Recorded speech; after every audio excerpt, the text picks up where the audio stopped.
It was a very strange feeling. Laura never thought that just a smell would make her think of so many things. The odor coming from Zhao's body smelled like the sea, letting her feel her spirits being lifted.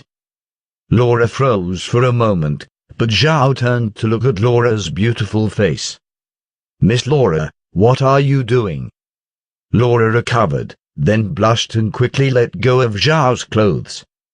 "I'm sorry, dear Midge. May I ask for your name?" "Of course. My name is Zhao." Zhao used his name from his past life. If he said that he was Adam Buda, he was afraid that they would be hunted down. He wasn't an idiot. Laura took out a gold medal and handed it to Zhao. "Mr. Zhao, this will show that you are a gold VIP. Show this piece of gold to any of our marquee company in the continent, and you will be given a 20% discount. Also, if you want to sell anything in the Purcell Duchy, as long as you are holding this, the marquee company will pay the full purchase price to buy one of your goods. I know that this simply isn't enough to repay you for your kindness, but on behalf of my peace of mind, please accept it." Laura was bowing while holding the gold medal high above her head. Zhao wanted this gold medal. With it, what he does in the future will be more convenient. He could see that this time, Laura must be doing something important, otherwise she wouldn't be so anxious to get to Montenegro Fortress. Even though she had suffered heavy losses, she still didn't want to go back and would rather stay here to camp than leave tomorrow. But Zhao didn't dwell on it. He just took the gold medal and said, "Thank you, miss." Having carefully looked at the piece of gold, he could see that the gold medal was palm-sized, made entirely out of pure gold. And the shape of it was like a blooming ban, and at the center was the word, Marquee. After Zhao took the gold medal, Laura straightened her body and let out a breath. She had been really afraid that Zhao wouldn't accept the medal. Laura didn't give the gold medal to Zhao entirely out of thanks, but the main reason was to form a relationship between her and Zhao. He was an advanced black mage, and one so young, plus he was flanked by Green, an advanced warrior. If she could form a relationship with Zhao, then that could only be a good thing.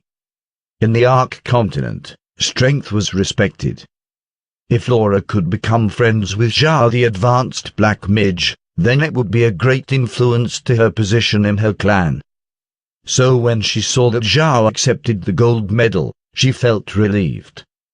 As long as Zhao used the gold medal, she would be able to find him, and then slowly form a closer relationship. After looking at the gold medal, Zhao tucked it in his sleeve so it couldn't be seen when he threw it into the space. Once he had the gold medal, Zhao said, "Miss Laura, I'm sure that you have a lot of things to do. I will not hold you up, but we will have the opportunity to see each other later." Having turned away, Laura didn't stop him this time, but she said to Zhao's back, "If Mr. Zhao wants to look for me, just casually mention my name in one of the Marquis's family shops, and you can send me a message." Zhao didn't turn around, and just gently waved as he climbed into the Undead's mouth.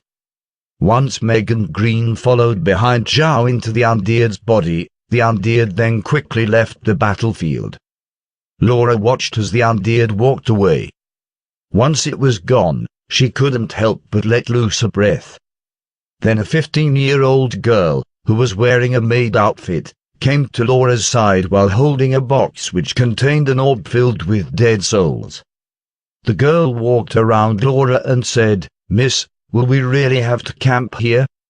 Laura looked at the bodies and bones on the battlefield, her eyes flashed with coldness. "Of course. We will rest here for the night.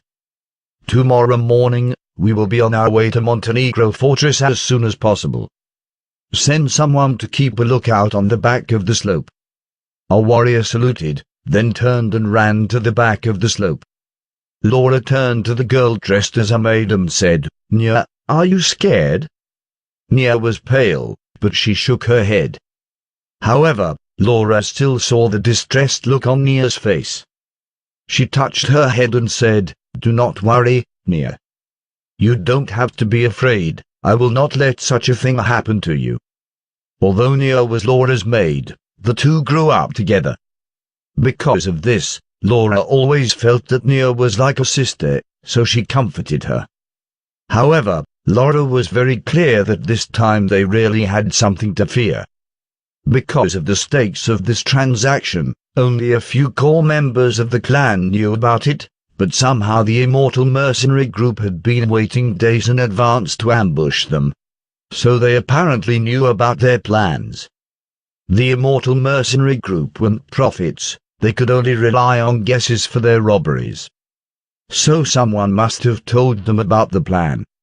While Laura still didn't know for sure who that person was, she could at least determine a range of people. In fact, Laura understood that some in her own clan looked forward to her death. Her father was the second heir to the clan, but he didn't care much about the family business. However, since she took over the business, her father's position as the second heir became more stable, which brought a lot of pressure to several other heirs. In a large clan, what was the most brutal? Undoubtedly, competition between family members was the most brutal. Laura, although she was still young, slowly understood this truth ever since she took over the family business. But she didn't think that the people in the clan would do things that were so absolute. At this moment, Laura knew that in the future, no matter what, she couldn't rely on the clan. That was one of the reasons why Laura had tried to win over Zhao. If later, the clan was really unreliable, then with Zhao's support as a powerful mage, Laura could go out and live on her own without fear of family reprisals. Zhao didn't know the full meaning of what Laura was doing because he didn't know what the Immortal Mercenary Group was trying to grab, but he shall know soon. After Zhao and everyone quickly left the battlefield, they gathered around Green in the room of the Undead's body. Zhao took out the gold medal and handed it to Green. "Grandpa Green, look at this gold medal. With this, will our plans not be more successful?" Green carefully looked at the gold. "Ah, yes. With this gold medal, plus with Laura's kindness, it will be a great help to our future development." In the Marquis clan, Laura is the second daughter. She has taken over the family business in the Pucelle Duchy, so this is very beneficial for us. Zhao frowned. "Will anyone suspect us?" Green shook his head. "They should not, Master, as long as we quickly sell the radishes and return to the Black Waste. There, you can let the Immortal Mercenary Group go into the Carrion Swamp and reign in the Undead, and also release the Undead that you already have. Because if the Undead from the Carrion Swamp looked like they are wandering around the Black Waste, I think that no one would easily go into our territory, making us more secure." Zhao nodded his head. With a thought, the Immortal Mercenary Group of 8 men appeared in front of him. Fortunately, the room in the Undead's body wasn't small, otherwise it wouldn't be able to fit so many people. The 8 men were wearing similar styles to Zhao's dark robe, but they didn't have a magic staff in their hands. When they came out, in a ceremony fashion, the 8 people immediately said in unison to Zhao, "Master." Zhao nodded and said, "Hat." The 8 men took off their hats, and 8 skulls appeared. They were dark green crystal skulls with red fire as the soul in their eyes. Some people would think of the crystal as beautiful, while others might see them as strange. "Why did you attack Laura?" Zhao asked. "The wisdom of these 8 have apparently not been affected." One immediately replied, "Master, we got the news from a person in the Marquis clan that Laura had the Necro Orb, which can enhance the Undead." "Which person from the Marquis clan told you this news?" Zhao asked.